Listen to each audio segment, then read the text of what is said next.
The room was freezing, not just cold, but the kind of chill that sneaks under your skin and settles into your bones. Overhead, the fluorescent lights buzzed faintly, like a fly trapped behind glass. The Senate Judiciary Committee was in session, but the atmosphere was more like a high-stakes chess match in a concrete bunker. Every face was still, every breath held. Cameras blinked red like silent sentinels, waiting to devour whatever would come next. Across the long mahogany table, Senator Ted Cruz leaned forward. His face, polished and practiced, held the gleam of someone about to deliver a knockout line. His voice carried that unmistakable cadence, measured, sharp, dripping with rhetorical precision. He had spent the past 2 nights reviewing tape, rehearsing every pivot and trap. He wasn't just preparing for debate. He was preparing for battle. His opponent, at least on the docket that morning, was an old Louisiana Democrat with a Southern drawl and a habit of quoting farmers and philosophers in the same breath. Senator John Kennedy, but beneath that mild-mannered persona, Kennedy had a spine forged from a lifetime of quiet rebellion. The son of a rural judge and a schoolteacher, he'd spent his early years baling hay and listening to court proceedings through a cracked wooden door. He spoke slowly, yes, but his mind was quick as lightning in a prairie storm. Cruz thought he had him pegged. He thought wrong. The room stilled as Cruz launched in. Senator Kennedy. He began, voice smooth as satin over a razor's edge. You've said before that we must be guardians of common sense. But tell me, how do you reconcile that with your recent support for a policy that, quite literally, rewards incompetence? A few staffers shifted in their seats. The question was a trap. The kind of legal pretzel Cruz was known for, tangled, technical, coated in just enough condescension to provoke a stumble. Kennedy blinked once. Then, slowly, he set down his pen. 8 seconds passed, 8 full, pregnant seconds. You could hear the hum of the lights, the distant murmur of footsteps in the hall. Cruz held his gaze, waiting for the stammer, the sidestep, the awkward chuckle. Instead, Kennedy leaned in and smiled, not the smile of a man cornered, but the smile of a man who's seen this dance before. Let me tell you a little story, Senator, he drawled, eyes narrowing slightly. Back in my daddy's courtroom, there was a fella who thought he was the smartest man in the parish, talked circles round everyone, till one day he ran his mouth so fast he tripped over his own tongue, and that's how he got sued for insulting a horse. The room chuckled softly. Kennedy's voice dropped just enough to pull people closer. Now, I could give you a fancy answer with a dozen footnotes and a staff report, but here's the plain truth.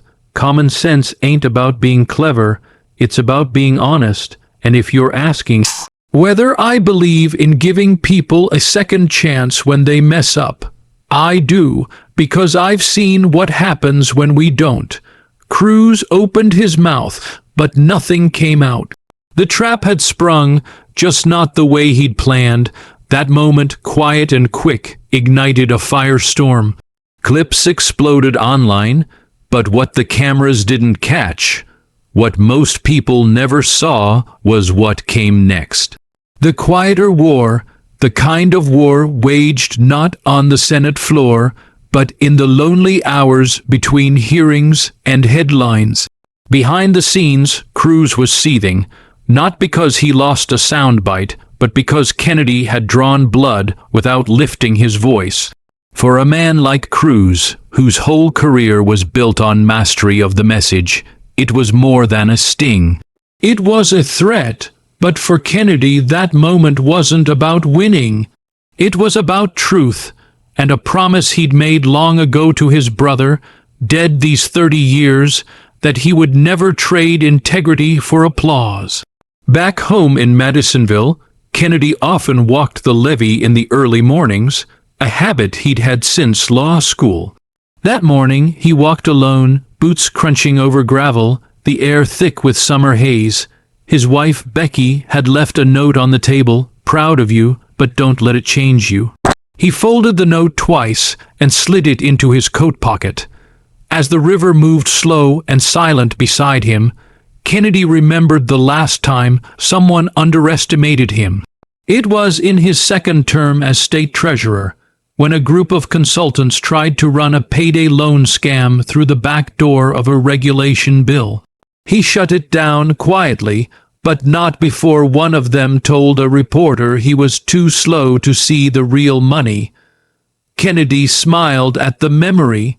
They'd gone bankrupt 2 years later. Cruz, meanwhile, wasn't letting it go. He assembled a team, young, hungry staffers with law degrees and little patience. They combed through every vote, every speech Kennedy had made.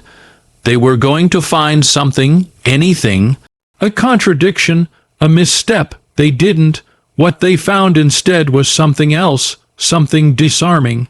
A handwritten note Kennedy had sent a grieving mother after her son's suicide, a letter to a former janitor he'd helped get medical treatment, a series of meetings he held with opioid victims, none of which were publicized. The deeper they dug, the less ammunition they had, and the more confused they became. The man was consistent. Cruz didn't like it. He believed everyone had an angle. He'd built his career on angles. But Kennedy's strength wasn't in evasion, it was in plainness, the kind of plain that made it hard to lie, the kind that made voters in dusty towns and forgotten counties say, "He talks like me. He fights for me." But even Kennedy wasn't immune to doubt.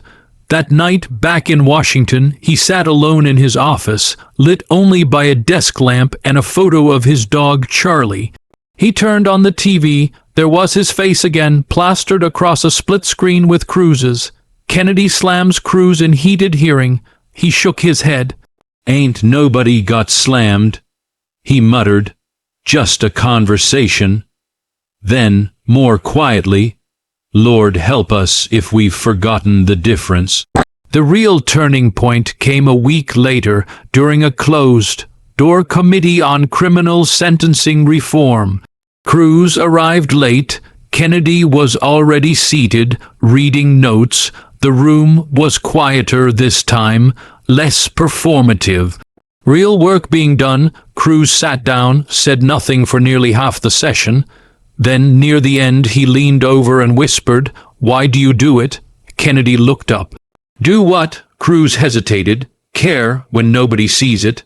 Kennedy studied him for a long moment, then said, "Because somebody always does. No cameras. No mics. Just two men in suits and silence."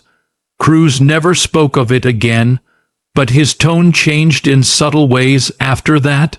Less fire, more pause. A staffer later said he'd started asking questions he used to answer too quickly. Back home, Kennedy received a letter from a 12-year-old boy in Shreveport. The boy had seen the hearing on YouTube.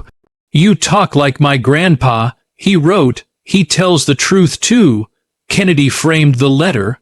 Years later, long after both men had retired, long after the headlines had faded, a podcast asked Cruz about the biggest regret of his career.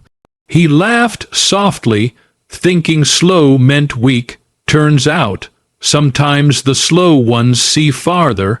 And John Kennedy? He never mentioned the moment again. But every now and then, when the cicadas buzzed and the river ran low, he'd walk that levee with his dog and say to the wind, "Still watching, brother, still fighting." Because some moments don't need retelling, they just need remembering.